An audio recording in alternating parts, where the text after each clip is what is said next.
할렐루야. 남은 자의 왕국복음 170쪽에 있는 왕국복음으로 왕국 상속입니다.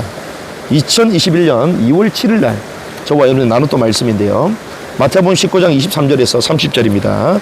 그때 예수님께서 자기 제자들에게 이르시되 진실로 내가 너에게 이르노니 부자는 하늘의 왕국에 들어가기가 어려우리라.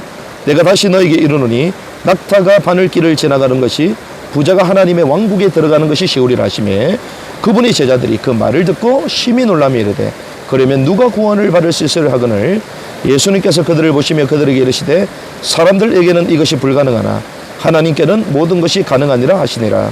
그때 베드로가 그분께 응답하여 이르되 보소서 우리가 모든 것을 버리고 주를 따라싸우니 그런즉 우리가 무엇을 얻을까 하매 예수님께서 그들에게 이르시되 진실로 내가 너에게 이르노니 다시 나게 하는 때 곧 사람의 아들이 자기의 영광의 왕자에 앉을 때에 나를 따른 너희도 12 왕자에 앉아 이스라엘의 12지파를 재판하리라. 또 내 이름으로 인해 집이나 형제나 자매나 아버지나 어머니나 아내나 자녀나 토지를 버린 모든 자는 100배를 받고 또 영존하는 생명을 상속받으리라. 그러나 처음인 자들 중에 많은 자들이 마지막이 되고 마지막인 자들이 처음이 되리라. 아멘. 신자들이 신앙생활하면서 가장 오해하는 것이 구원에 대한 문제입니다. 어떻게 하면 구원을 받을 것인가 하는 여기에 대한 고민은 신앙생활에 있어서 사실상 모순적이면서도 충격적인 일입니다. 왜 그렇습니까? 신앙생활이라는 뜻 자체가 신자 안에서, 신자가 믿음 안에서 사는 삶을 의미하는 것이죠. 신자는 구원받은 사람을 말하는 것입니다. 예수께서 그리스도이심을 믿는 자마다 하나님께로부터 난 자다.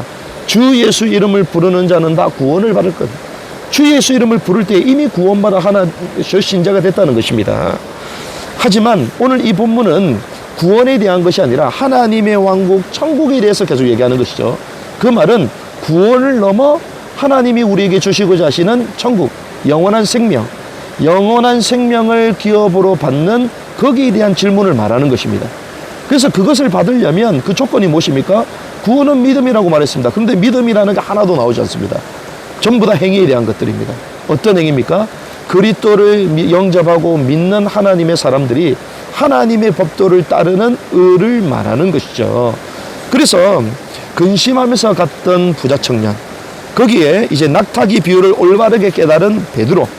그래서 베드로가 우리들은 주님을 위하여 모든 것을 버리고 왔다라고 했을 때에 주님께서 구원이었다면 야 행위가 아니라 믿음인데 너는 왜 행위를 얘기하냐 이렇게 말씀하셔야 되는데 그렇게 말하지 않습니다. 오히려 긍정적으로 예수님이 답변하시는 것을 우리는 볼 수가 있습니다. 그래서 영생을 얻는 것과 또 영생 안으로 들어가는 이런 의미들이 성경에 또 세밀하게 나와 있는데 특별히 여러분들 이제 풀 메시지를 보시면 밑에 링크에 전체 우리가 2021년도에 나눴던 메시지가 있습니다. 그 전체 메시지를 보시면서 아 그렇구나. 우리는 이미 구원받은 하나님의 백성이요.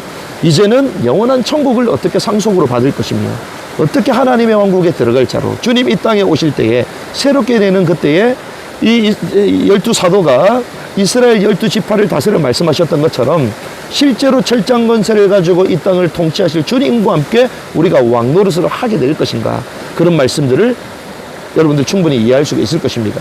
그래서 저와 여러분들이 부자 청년의 그 내용을 가지고 구원이 아니라 하나님의 왕국, 하나님의 왕국은 어떻게 들어가는 것인가? 하나님의 왕국을 상속받고 침노하고 장자가 되고 이기는 자가 되어 주님이 이 땅에 오실 때에 참된 왕노릇하는 그런 주인의 즐거움에 참여하는 은혜가 있기를 주님의 이름으로 축복합니다. 오늘 여기는 유명한 유명산에서 왔습니다. 그래서 오래간만에 저희가 산에 와서 이제 이렇게 좀 말씀을 나누는데 이제 다음부터는 이제 또 다른 산을 이동하면서 여러분과 또 만나게 될 겁니다. 이 자연 가운데 하나님 주신 은혜를 또 찬양하고 또 말씀을 깊게 묵상하시면서 하나님의 인도를 받는 또 한 주간이 되기를 주님을 축복합니다.